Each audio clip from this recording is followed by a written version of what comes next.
The Huns gloried in the stench of death. They took what they needed and left their enemies to rot.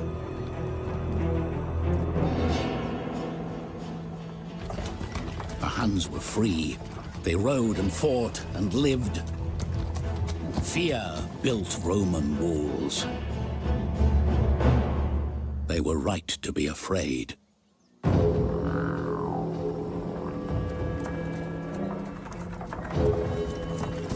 And behold, a red horse, and power was given to him that sat thereon to take peace from the earth. Those with gold offered it by the wagon. The Huns took it and allowed them to live in fear, at least until they returned.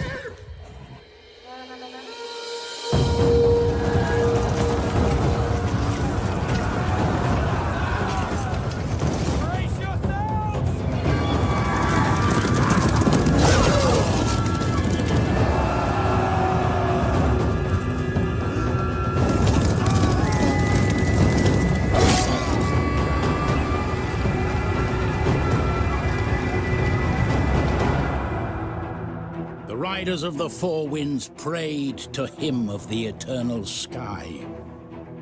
They made ready for war.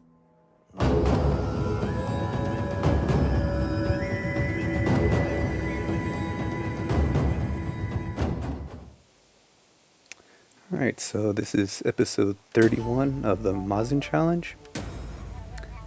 It's going to be a bit shorter of an episode. I was watching a Pentagon press briefing today that I thought was quite interesting, so I thought I'd share it with everyone. But it only lasts for about half an hour, so that's how long this video is going to be. We're pretty much going to try to we're going to head south with the Sioux Corps to protect Hermosa, because I think they're going to have a rebellion soon.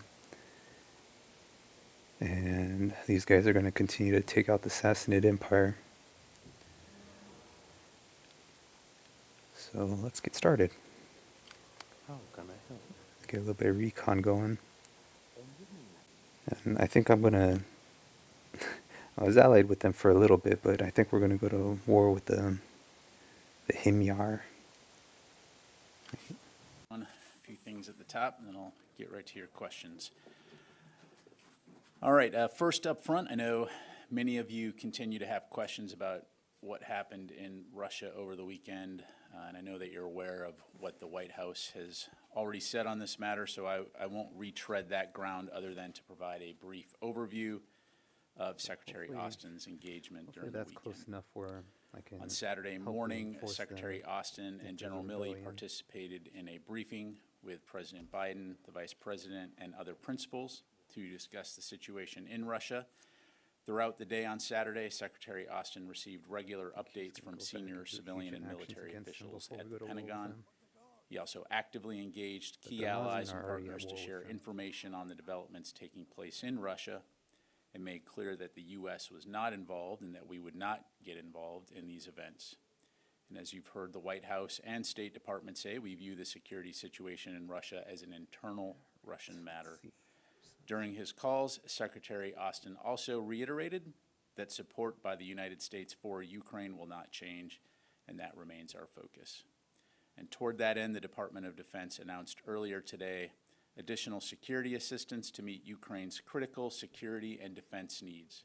This is the 41st drawdown of equipment from DoD inventories for Ukraine since August 2021, and includes key capabilities to support Ukraine's air defense requirements, as well as additional armored vehicles, anti-armor systems, munitions, and other equipment valued up to $500 million to help Ukraine defend their nation and take back sovereign territory. And as we have since the beginning of Russia's illegal and unprovoked invasion, the U.S. will continue to work with our allies and partners to provide Ukraine with capabilities to meet its immediate battlefield needs and longer-term security assistance requirements. Additional details regarding the PDA are currently available on the DoD website. Separately, Secretary Austin also spoke on the phone today with Qatar Minister of State for Defense Affairs, His Excellency Dr. Khalid bin Mohammed Al Attila, to reaffirm the strength of the U.S.-Qatar defense partnership and U.S. commitment to continued security cooperation in the interests of peace and stability. Secretary Austin thanked the minister for Qatar's continued support for regional stability and security and for Qatar's continued hosting of U.S. forces at Al Udeid Air Base. A readout of the call will be posted on the DoD website this afternoon. Tomorrow, Secretary Austin will welcome Germany's Federal Minister of Defense, Boris Pistorius, for a bilateral meeting here at the Pentagon. The leaders are expected to discuss a variety of topics to include Germany's support to bolstering NATO's eastern flank and their significant security assistance contributions to Ukraine. A full readout will be posted on defense.gov following the meeting. Finally, U.S. Naval Forces Central Command and the Department of State co-hosted a two-day multilateral maritime security meeting in Bahrain, June 25 through 26, for 90 senior military officers and diplomats from 22 nations, as well as senior representatives from the Gulf Cooperation Council. Senior government officials representing Europe, the Indo-Pacific, and Middle East came together at the invitation of the United States to address a recent uptick of threats within the maritime domain in the Persian Gulf, Strait of Hormuz, and Gulf of Oman. Participants reiterated their commitment to upholding international law and pursuing collective efforts to prevent threats to vessels traveling across these critical regional waterways. The joint statement from the 22 participating nations and the Gulf Cooperation Council is available on the U.S. Naval Forces Central Command's website.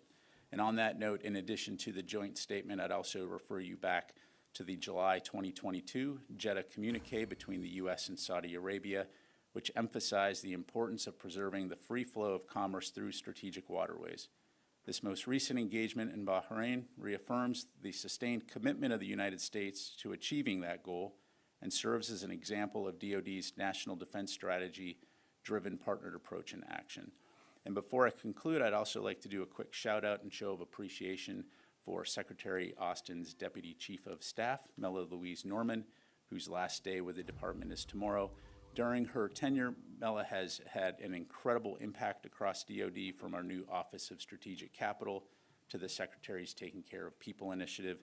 She's made a tremendous difference across the DoD, addressing some of our most complex issues. So on behalf of Secretary Austin and the entire Office of the Secretary of Defense team, we extend our sincere thanks and best wishes in her next chapter. And with that, be happy to take your questions. We'll start with AP Tarka. Thanks, General Ryder. In the aftermath of this weekend's revolt, what is the building's assessment on Putin's hold to power? Has he been destabilized? And regarding the aid packages to Ukraine, well, you said there's been no change in U.S. support. Were there any considerations underway that this might have been an optimal time to increase military support to Ukraine so they could capitalize on this event? Yeah, sure. On your first question, as I highlighted at the top, the security situation inside Russia is really an internal Russian matter, so I'm not going to have any comments, nor am I going to speculate on that. As it relates to Ukraine, the war there continues. Russia's illegal occupation continues. And so we are not going to lose sight of that fact, and we're going to continue to work closely with them to provide them with the kinds of capabilities that they need to execute the operation that they planned and that they're conducting. In today's PDA, you see important capabilities that contribute to that effort. As their troops make contact with Russian forces and encounter Russian defenses, clearly there will be equipment that is damaged. There will be requirements to help them sustain the fight. And so you see things like ammunition, additional armored capabilities, capability that can be employed in breaching operations. But the bigger point here being is that regardless of the situation, the security situation inside of Russia, again, which is an internal matter for them to address, we're going to stay focused on giving Ukraine what they need to be successful in defending their country and taking back sovereign territory. But were there any considerations inside the building to perhaps give Ukraine more so that they could take advantage of this particular unstable moment? Again, when you look at the situation over the weekend, as I highlighted, our focus was on communicating with our allies and our partners to make sure that we had a thorough understanding of what was happening. But when it comes to Ukraine, we're going to continue to take the same approach that we've been taking. Let me go to Jennifer. General Ryder, just to follow up on Tara's question, was this pre-planned that you would announce this $500 million weapons package this week, this amount, or was it expedited to be announced in the wake of the Russian failed rebellion? There was no linkage to any connection. And was there any change to the amount based on what had happened in Russia this week? Bottom line is no. We have a process that we've been employing for a while now, and so this is part of that process. If any Wagner troops remain in Ukraine, or have they all pulled out? So I'm not going to get into specific intelligence other than to say that we are aware of Wagner troops being inside Ukraine, but in terms of their specific disposition and whether they may or may not be moving, I'm not going to speculate on that. Go to Janie here. Thank you, General. I have two questions. North Korean leader Kim Jong-un recently said that the nuclear war has reached a handover point. How do you view the possibility of North Korea using nuclear weapons in the Korean Peninsula? Yeah, thanks, Janie. So, rhetoric aside, again, our focus is on working with our allies and our partners in the region to ensure strategic stability, peace. That includes extended deterrence.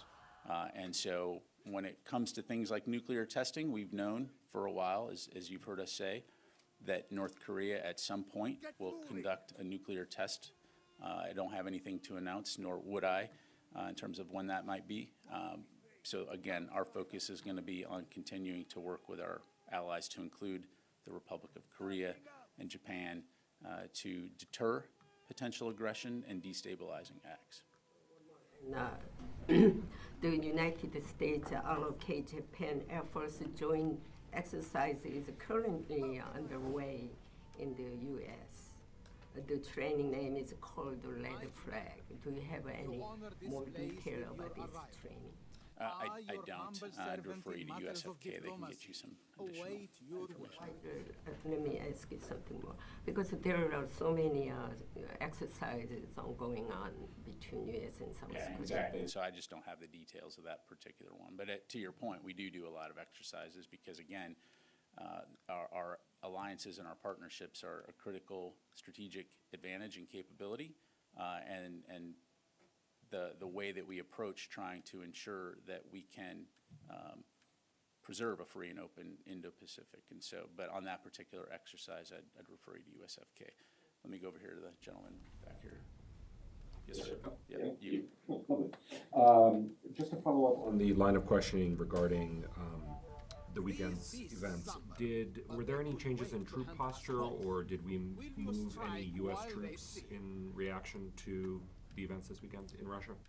We did not. At this time, again, we have not seen anything that would, from our perspective, require us to make any type of force posture adjustments. So, you had a question, ma'am? Yes, thank you, General. So, as we know, the Wagner groups are in at least 8 countries in Africa. So can you give us an overview in terms of military capability, how dangerous this Wagner group can represent to African nations? Well, Wagner Group, we've been saying this for a very long time. It's a very dangerous organization, and wherever they operate, they bring with them death, destruction, deceit, criminal activity. This is why the United States has designated them as a transnational criminal organization, and the U.S. government has imposed significant sanctions on Wagner actors and facilitators, to include Africa. In terms of what the implications are for what we saw happen over the weekend as it pertains to Wagner in places like Africa, time will tell. I don't have an answer to that question right now. But again, the key point the key point here being is that Wagner has been a significant and dangerous actor for a while. So. Is the African command basically in Africa work in some way with those African nations that the Wagner group are to help those countries? So broadly speaking, like we are elsewhere in the world, U.S. Africa Command is working closely with nations in Africa to focus on security and stability efforts. And so that entails a lot of different aspects, whether or not it's training indigenous security forces to deal with counterterrorism threats, whether it's working with local leaders to give them the kind of resources that they would need to defend themselves from potential actors like Wagner Group or others, Al-Shabaab, for example, in Somalia. And so there's a variety of challenges in Africa that are well known, and African leaders are working very hard to defend their people and their societies. And so we obviously want to work closely with nations that have similar values and shared interests to ensure that we can counter those kinds of threats. And let me move on to some other questions. I'll come back to you. Yes, ma'am. With regard to the Russians' force posture inside Ukraine, have you seen any significant changes to maybe compensate for Wagner pulling out in some areas? And then with regard to F-16s, do you have any update on the training timeline for that? You said, I believe, that Denmark had requested permission from the U.S. to begin that. Yeah. In terms of Russian forces, I appreciate the question. I don't want to get into an intelligence briefing from the podium here, other than to say Russia continues to occupy territory inside Ukraine. They continue to maintain defenses to try to prevent Ukraine from taking back their sovereign territory. And so no indication that they are willing to give up that fight and move back into Russia. So again, our emphasis will be on helping Ukraine have the capabilities they need. On that note, on the F-16s, I don't have any updates to provide. As I mentioned previously, Denmark has submitted a third-party transfer request requesting permission to conduct F-16 training for Ukrainians. That has been received by the State Department. It's under review. Certainly when we have an update to provide, we will. We are all committed to providing Ukraine with the training that it needs, both in the near term and the long term. And so this will be something that we'll continue to keep you posted on. How long that will be under review? How long the process usually takes? I don't have that in front of me, so I don't want to speculate on that. Let me go to the phone here real quick. Let me go to Howard Altman, Warzone. Thanks, Pat. A couple questions. First, on Prigozhin in Belarus, is there any concern from the Pentagon that Prigozhin might create some kind of attack on Ukraine or create other trouble while he's in Belarus? The second question is on the armor. Is this additive? Is it replacement? And have you seen any strikers destroyed in Ukraine? Thanks. Yeah, thanks. So just kind of working backwards there, Howard. What I'm not going to do is battle damage assessment for the Russian military from the podium here. So I'm not going to get into Ukrainian capabilities and their status on the battlefield. The capabilities that we are providing them, we've said this before, is that we're very focused on enabling their sustainment and their maintenance of this fight. And so, as I highlighted earlier, in the midst of combat, one can expect that equipment will be damaged, that equipment will be destroyed. It is a fight, and it is a hard fight. And so, by us providing additional armor capabilities, additional ammunition, additional breaching capabilities, that's all meant to enable them to sustain this fight that they find themselves in. Related to that, because it's also important to understand that just because something is damaged means it's out of the fight. We are very cognizant of working with our Ukrainian partners through things like telemaintenance to help them repair vehicles that may have been damaged on the battlefield or equipment that's been damaged on the battlefield. So that has been part of the effort all along. It will continue to be part of the effort. And then your first question, as it pertains to Prigozhin and Wagner Group, and will they do something inside of Ukraine? Look, again, I'm not going to speculate Obviously, Wagner Group has already inflicted enough damage inside Ukraine. I think that's well known. Just take a look at Bakhmut.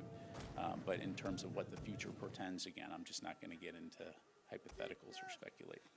All right, let me do one more from the phone here. Jeff Shogel, Task and Purpose. Thank you. Does the DoD know for a fact that Burgosian is still alive, or are we in a weekend at Bernie's scenario right now? I'm sorry, Jeff, I don't get the reference. I'm kidding. I'm kidding. Gen Xer here at the podium. Okay. Again, Jeff, like you know, we're watching the press reports out there. So I'm not gonna be able to provide a status update. I have many responsibilities, but press secretary for Mr. Burgosian is not one, so I really can't comment on his current status. Thank you. Let me go to Tony here. A few equipment questions. How soon might the Bradleys and Strykers arrive in Ukraine? Tony, I'm not going to give a specific timeline other than to say we will move equipment there as quickly as possible, and I think our track record shows that we've been able to move things quickly. So we will never announce in advance when specifically those things will arrive. They will appear on the battlefield quickly. Status on the M1A1 for refurbishments, can you give us a sense of how many of the 31 have been refurbished to date? And is there a possibility they may arrive sooner than September? I cannot give a status update on individual tanks at this time, other than to say that, again, we're committed to getting them there before the end of the year. I think we've talked about in the fall timeframe to deliver those tanks. In the meantime, training does continue at Grafenwehr, and so, again, we'll keep you posted.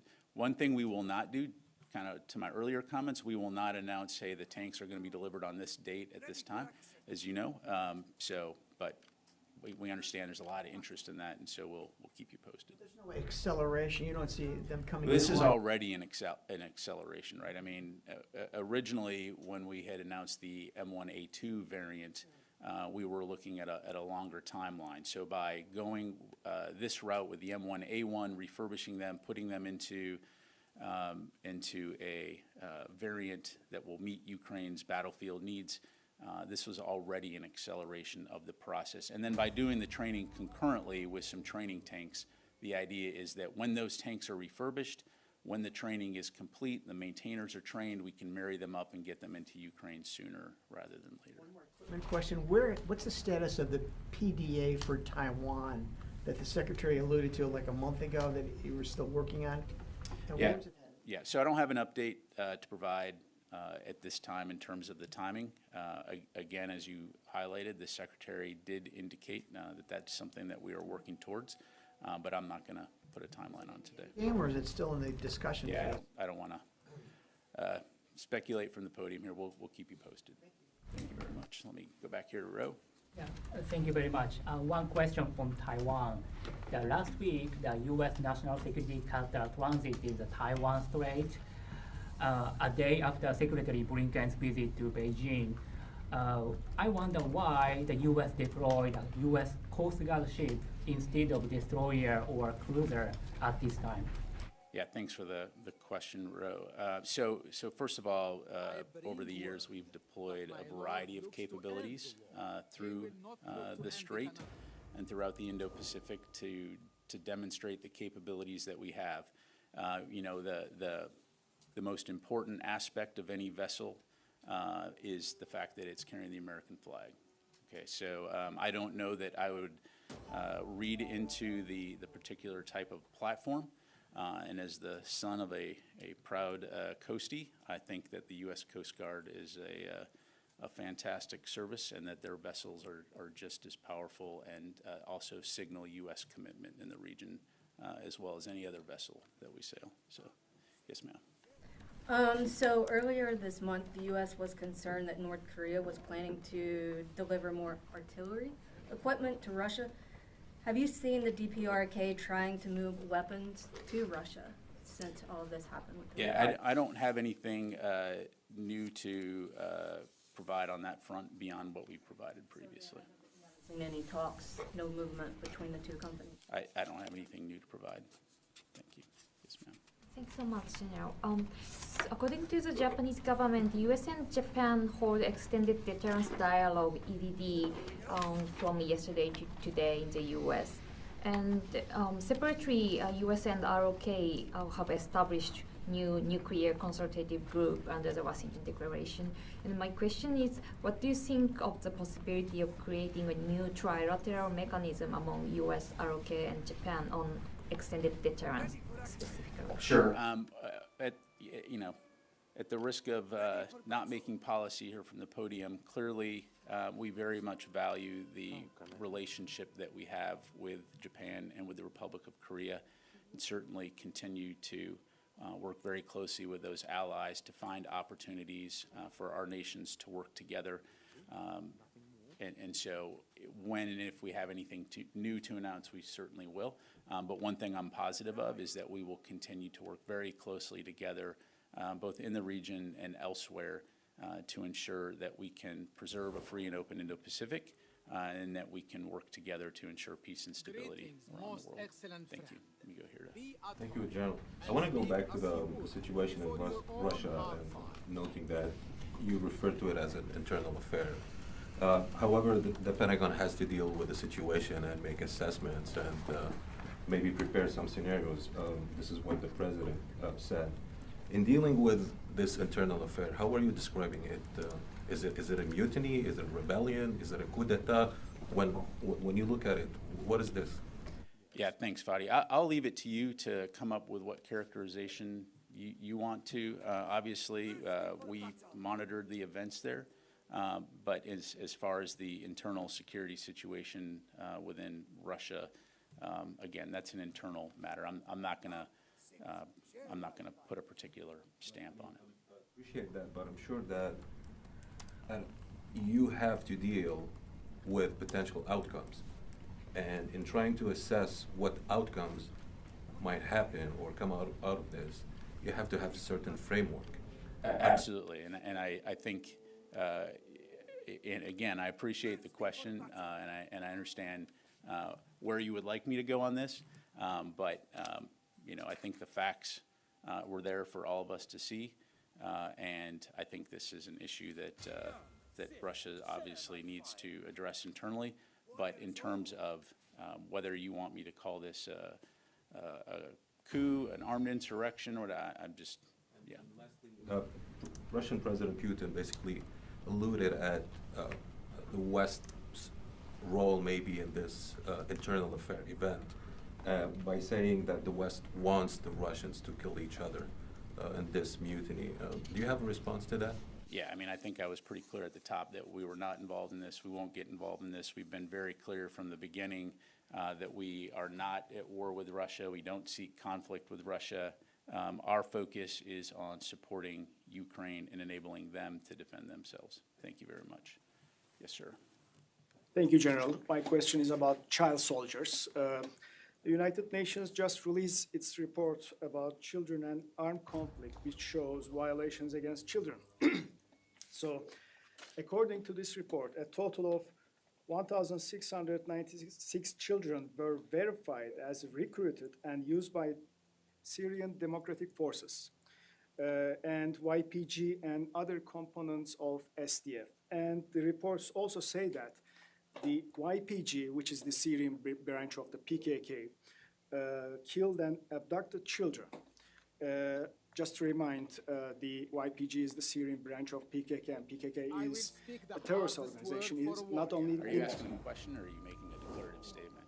A question, and the PKK is, a terrorist I know organization. what the PKK is. Yeah, I'm very aware. The United States has declared the PKK a terrorist organization. Very aware of that. Can you get to your question? And the UN Secretary General Guterres made a statement that he is deeply concerned by the increase in verified cases of child recruitment and use by SDF, and I urge SDF to immediately end all violations. So my question is, given that SDF is the US partners on the ground in Syria, are you planning to hold the SDF leadership accountable for crimes against humanity And are you planning to sanction the SDF or maybe stop partnership with them? Because it is Yeah, verified. I got your question. So this is a press briefing room where we ask questions. We don't come here and provide editorial comments for 10, 15 minutes. So to your question, I haven't seen the report, so I can't comment on it. What I will tell you is that the SDF have been very reliable partners. And if you want to go back in time a little bit to 2014, when ISIS was beheading people and controlled half of Baghdad and most of Syria, and talk about human rights violations, we can go ahead and talk about that. But in the meantime, haven't seen the report, so can't comment on it. Thank you very much. Yes, sir. So Wagner now might have some kind of presence in Belarus, in Minsk, less than 200 miles from where the next NATO summit will take place in Vilnius, Lithuania. Is that any kind of security concern, additional security concern at all? Obviously the situation in Ukraine has presented a significant security concern from the beginning in terms of the kinds of activities that the international community is trying to prevent here, right?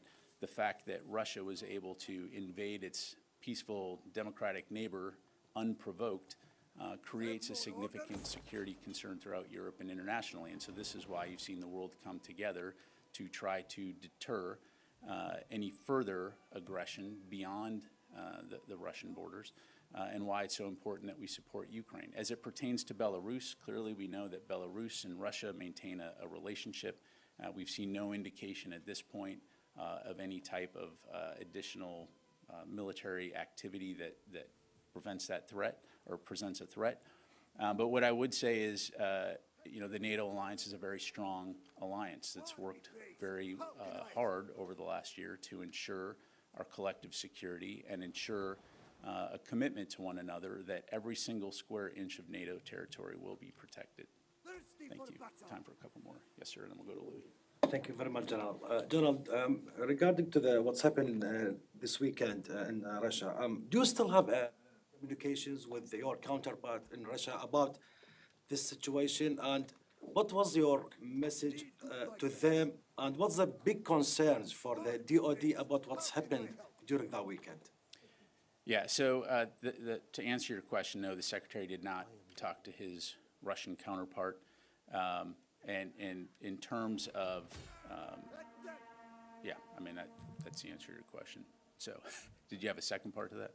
I know. I mean, do you still you don't have any communications with Russia till even the lower? Well, broadly, yeah. I mean, we have multiple lines of communication with Russia, various mechanisms by which to communicate. But as it relates to the Secretary, no, he did not communicate with his counterpart over the weekend.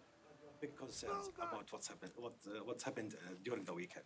Well, certainly. I mean, in terms of potential instability in Russia, it's something that we take seriously, which is why the Secretary and other senior U.S. government leaders were watching and continue to watch this situation closely, and we will going forward. Let me go to Louis, and then we'll do one more on the phone here.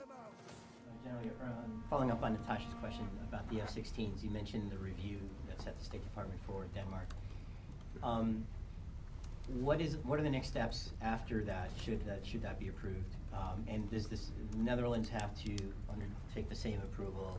And in other words, can one country begin training on the F-16s before the other? Episode 31 but what essentially happens should approval happen? In terms of, are you looking at contractors being the trainers?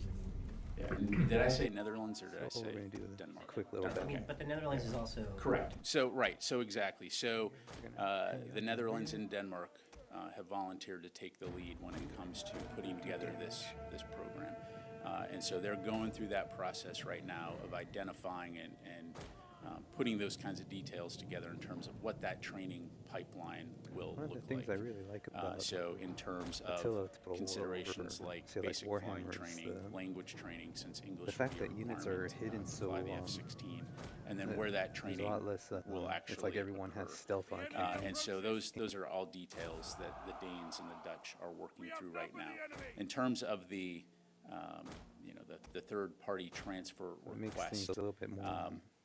Again, I'm not going to put the cart before the horse here and speculate in terms of timing, but you've heard the U.S. say that we are committed to supporting this kind program. of lost And so one of we'll my continue to armies work with basically Denmark and the because of Netherlands that, and other that lack partners of who have vision. agreed, allies who have agreed to support this program. Although I to kind of ensure knew that they it's were there, I successful. just And we'll didn't know certainly keep you exactly updated where. as more information becomes available. Okay. Let me go, last question, Jeff Selden on the line. General, thanks very much for doing this. Wanted to follow up a little bit on Wagner and Africa. To what extent is the Pentagon concerned about, or maybe even starting to see a possible domino effect with a weakened Wagner group leading to additional instability in the places it's inserted itself in Africa? And then also, while events were unfolding with Wagner, Prigozhin, and the aborted run on Moscow, I believe it's were there only any a chance attempts that we by can the Pentagon acquire to them. contact China's military? And From if what I so, recall, was there is any response? we have to capture them Yeah, as they're thanks, retreating. Jeff. So I'm not you may not have 100% heard sure my on that, but that's comments what we earlier try to about do. Africa, but the bottom line is, in terms of the potential implications for Wagner Group in Africa, that's something that we'll continue to keep an eye on.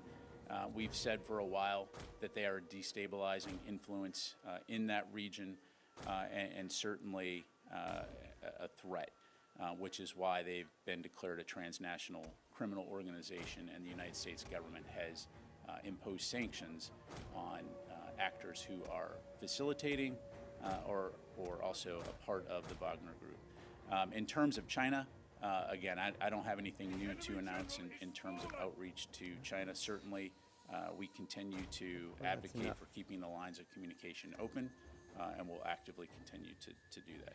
Thank you very much, everybody. I appreciate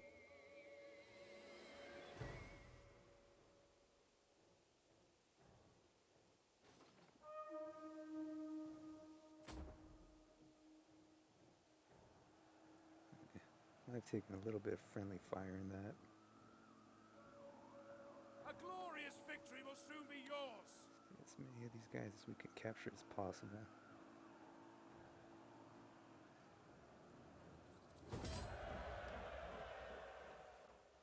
Let's hope that the gods are on our side.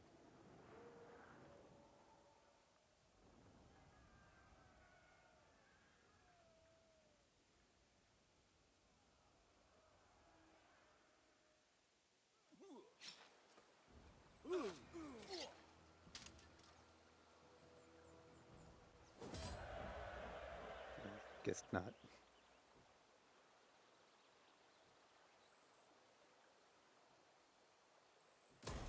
Starting out.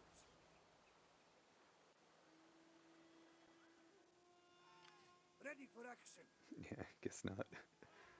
Alright, well, we'll get back into reinforcing distance to protect our capital. Gently guides my steps. Yeah. Is that all? And recruit one more reinforcement. Okay, so this is the end of episode 31. We've entered into a military alliance with the Mazun, so this challenge has finally begun. Well, I'm planning on taking out Omana next, and continuing on from there.